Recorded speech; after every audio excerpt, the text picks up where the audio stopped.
আসসালামু আলাইকুম everyone. So আজকে আমরা রামপুর আসছিলাম, তো ভাবলাম রামপুরা থেকে কিভাবে যাওয়া যায় হাতিরঝিল। যেহেতু রামপুরা টু এফডিসিতে বুট দিয়ে যাতায়াত করার সুবিধা রয়েছে, সো বুট দিয়ে যাওয়া যায়। ভাবলাম নতুন একটা এক্সপিরিয়েন্স করি, সো কেমন লাগে দেখলাম। তারপরে ওখান থেকে টিকিটের ভাড়া নেই হচ্ছে 25 টাকা করে জনপ্রতি। সো আমরা 5 জনে 5টা টিকিট কাটলাম এবং হচ্ছে নৌকায় গিয়ে উঠলাম। বুট জার্নিটা মোটামুটি ভালো ছিল।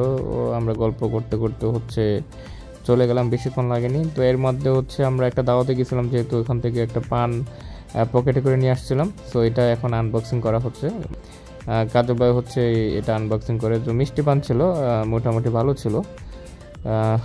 আমি যদিও মিষ্টি পান খাই না, বাট তারপরেও ওই সময় টেস্ট করে দেখলাম ভালো ছিল ওভারঅল। তারপরে ফাইনালি আমরা হচ্ছে হাতিরঝিলের দিকে চলে আসলাম। হাতিরঝিলের যে ব্রিজ দেখতে পাচ্ছেন আপনারা সামনে, তো এটা তো অনেক সুন্দর ব্রিজ, এখানে আপনারা মাঝে মধ্যে ঘুরতে আসতে পারেন। সো ব্রিজটা মোটামুটি ভালো ছিল, দেখতেও সুন্দর লাগছিল। বাট আমরা ব্রিজের নিচ দিয়ে যাচ্ছিলাম, নতুন একটা এক্সপিরিয়েন্স। তো ফাইনালি আমরা চলে আসলাম, ঘাট থেকে নামলাম। তারপরে কাজল ভাইয়ের রিয়াকশন আপনারা দেখতে পাবেন এখন। ওনার কাছে ভালো লাগছে। ভাই জানি এটা কেমন লাগলো? ওয়াও ওয়াও, সেই রে, সেই সেই সেই সেই সেই